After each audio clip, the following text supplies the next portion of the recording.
नमस्कार and welcome you world affairs. मैं हूं प्रशांत धवन। नाउ जब से रशिया और यूक्रेन की वॉर स्टार्ट हुई है, हमने देखा है कि यूके का मीडिया, इनकी गवर्नमेंट रेगुलरली इंडिया को टारगेट कर रहे हैं, ये कहकर कि इंडिया उतना प्रेशर डाल नहीं रहा रशिया पर। एक टाइम पर तो यूके की ट्रेड मिनिस्टर ने यह भी कह दिया था कि ये इंडिया से काफी डिसअपॉइंटेड है, काफी निराश है इंडिया के स्टांस को देखकर रशिया यूक्रेन वॉर में। ना तब से हमने देखा है कि यूके की सरकार थोड़ी सी सॉफ्ट हुई है, मगर यूके का जो मीडिया है, फॉर एग्जांपल यहाँ पे आप देख पाओगे द गार्डियन का आर्टिकल है, इन लोगों ने आज के समय कहना स्टार्ट कर दिया है कि इंडिया की लेदर कंपनीज हैं, ये रशिया के वॉर एफर्ट्स को हेल्प कर रही है। यहाँ पे आप देख पाओगे Indian leather companies accused of enabling Russia's war effort. अब यहाँ पे आप कहेंगे वेट, हमारी लेदर कंपनीज रशिया की हेल्प कैसे कर रहे हैं वॉर में? तो इनके मीडिया ने लगाया है एक बहुत ही दूर का लॉजिक ये है कि इंडिया से रॉ लेदर $1 मिलियन का लगातार जा रहा है रशिया में। रशिया ये लेदर परचेज कर रहा है और फिर रशिया की जो सरकारी कंपनियां हैं वो बना रही हैं इस लेदर के शूज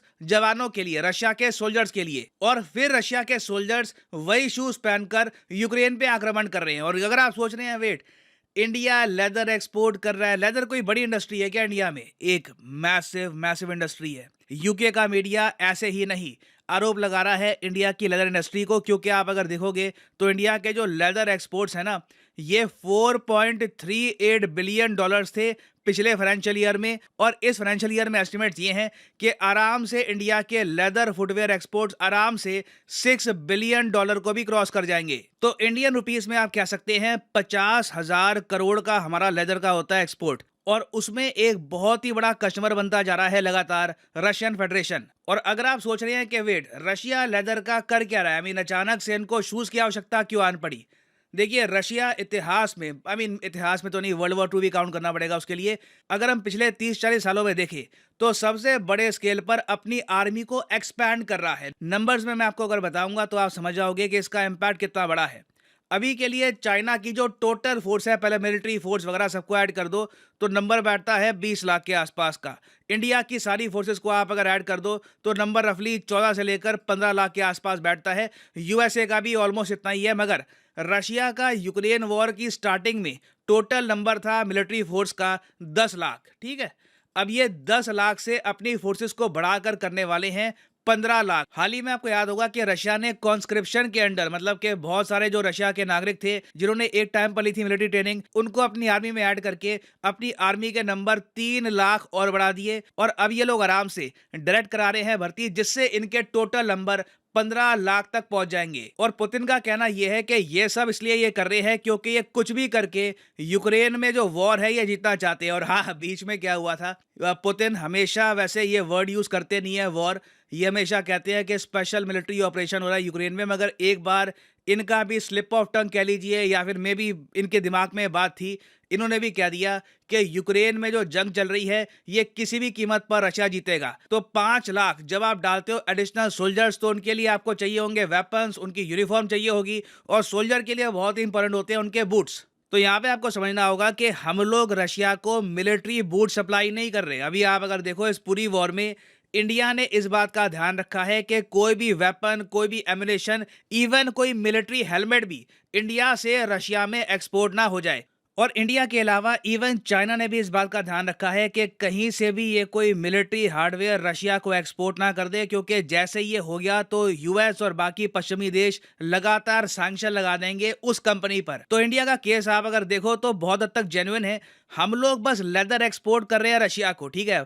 अब रशिया उसके बाद उस लेदर का क्या बनाए, पर्स बनाए, जूते बनाए, वॉर बूट्स बनाए, या कुछ भी बनाए, ये उन पे डिपेंड कर। अगर हम डायरेक्टली सप्लाई कर रहे होते सोल्जर्स के लिए बूट्स, तो हो सकता था कि यूके मीडिया कह पाता कि इंडिया एनेबल कर रहा है रशिया के वॉर एफर्ट्स को। और इंडियन पर्सपेक्टिव से आप अगर सोच कर देखें तो कहीं से भी अगर हम रशिया को कुछ एक्सपोर्ट कर पाए ना, तो इंडिया के लिए बहुत अच्छी बात है। क्योंकि वैसे मैं आपको बताऊं, इंडिया रशिया का ट्रेड अभी जितने महीने बीते हैं उसको अगर हम काउंट करें तो $27 बिलियन के ऊपर पहुंच चुका है इंडिया रशिया का ट्रेड। ये हिस्टोरिक हाईज है। मगर प्रॉब्लम ये है कि इस $27 बिलियन में से रशिया हमको एक्सपोर्ट कर रहा है 25 से लेकर $26 बिलियन का। हमारा एक्सपोर्ट है रशिया को मुश्किल से $1 बिलियन का। तो कहीं से भी अगर हम कुछ चीज़ एक्सपोर्ट कर पाते हैं रशिया को, तो ये बहुत इंपॉर्टेंट है। इससे ट्रेड में थोड़ी बराबरी आएगी। नहीं तो परसेंटेज वाइज़ आप अगर देखो, तो इवन चाइना इंडिया का ट्रेड ज़्यादा इक्वल लगता है इंडिया रशिया ट्रेड के मुकाबले। फिर दूसरा यहाँ पर एक इशू ये भी आता है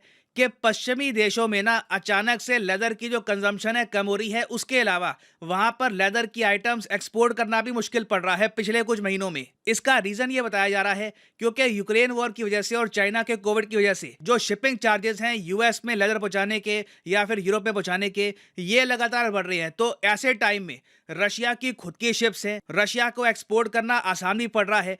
इससे हमारी मैसिव लेदर इंडस्ट्री को थोड़ा बहुत सपोर्ट भी मिल रहा है। क्योंकि आप सोचकर देखो, एक ऐसी इंडस्ट्री जो इस फाइनेंशियल ईयर में 50,000 करोड़ से भी ऊपर का एक्सपोर्ट करने का दम रखती है, तो आप सोच कर देखिए कितने सारे हजारों लाखों लोगों को रोजगार मिलता होगा भारत की लेदर इंडस्ट्री से। कानपुर को ही आप अगर देखो, जो इंडिया का बहुत ही बड़ा एक हब है लेदर एक्सपोर्ट का, वहां पे हमारी सरकार बनाने वाली है पहला लेदर पार्क, ताकि फ्यूचर में लेदर की प्रोडक्शन, लेदर का एक्सपोर्ट हमारे देश से और जरा बढ़े। तो इंडियन पर्सपेक्टिव से आप अगर देखो, तो जो कानपुर की लेदर इंडस्ट्री है, जिसको ऑलरेडी बहुत ही बड़ा झटका लगा है यूक्रेन वॉर और चाइना के लॉकडाउन से, इनके लिए तो रशिया के जो एक्सपोर्ट्स है ऑलमोस्ट आप कह सकते हैं एक जीवन दान की तरह है फॉर द टाइम बिंग। मगर यूके का मीडिया अपनी सरकार को आप कह लीजिए हिंट ये दे रहा है कि लगातार इंडिया पे प्रेशर बढ़ाओ, कोई भी मटेरियल ये लोग रशिया को ऐसा सप्लाई ना कर दे जिसका सेकंड या थर्ड अगर इसका मैन्युफैक्चरिंग होती है उसके बाद भी ये रशिया के सोल्जर्स यूज कर पाए। और कोई बड़ी बात नहीं है कि यूके की सरकार इन द फ्यूचर इंडिया के साथ ये इशू रेज भी करे, क्योंकि UK already $18 billion, actually 18 billion pound के जो रशियन एसेट्स हैं ये फ्रीज कर चुका है और कई कंपनीज पर सैंक्शन भी लगा चुका है रशिया को मिलिट्री हार्डवेयर सप्लाई करने के लिए। और यूके और यूएसए इस इशू को लेकर नर्वस इसलिए भी है क्योंकि पिछले कुछ दिनों में ना एक ट्रेंड चेंज हुआ है। यूक्रेन का जो मनोबल है थोड़ा बहुत अब डाउन हो रहा है। जो रशियन फोर्सेस के नंबर बढ़ रहे हैं 15 लाख के आसपास, तो रशिया के पास अब ऑप्शंस हैं कि और बहुत सारे एरिया से ये एक नया ऑफेंस लॉन्च करे। और पॉसिबिलिटी है कि जनवरी 2023 में आप देखोगे कि यूक्रेन वॉर से रिलेटेड एक बड़ी न्यूज आएगी। या तो रशिया एक बहुत ही बड़ा एरिया कैप्चर कर लेगा, या फिर जो अपनी पोजीशन है इतनी स्ट्रांग कर लेगा कि आने वाले कुछ महीनों में ये एक बड़ा एरिया कैप्चर कर ले। तो ऐसे टाइम में यूएस यूके का मीडिया बिल्कुल जहां भी इनको मौका मिलेगा इंडिया की आलोचना करेगा। ना फाइनली यहाँ पे मैं आपसे क्वेश्चन पूछूंगा एक टॉपिक से रिलेटेड जिस पर मैं वीडियो बना चुका हूँ। टॉपिक ये है कि हाल ही में इंडिया ने साइन किया है एक defence agreement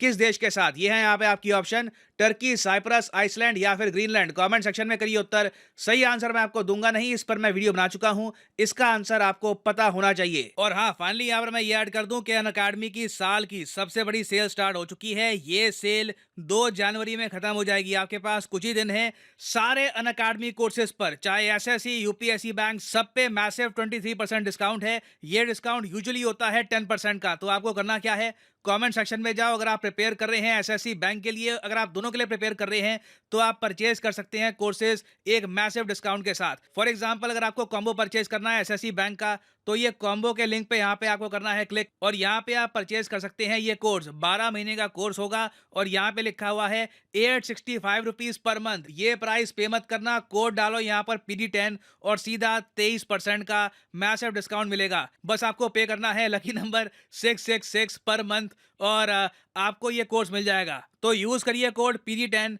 and save money. और इसी नोट के साथ ये है वीडियो का अंत। Thank you for listening and as always God bless you all.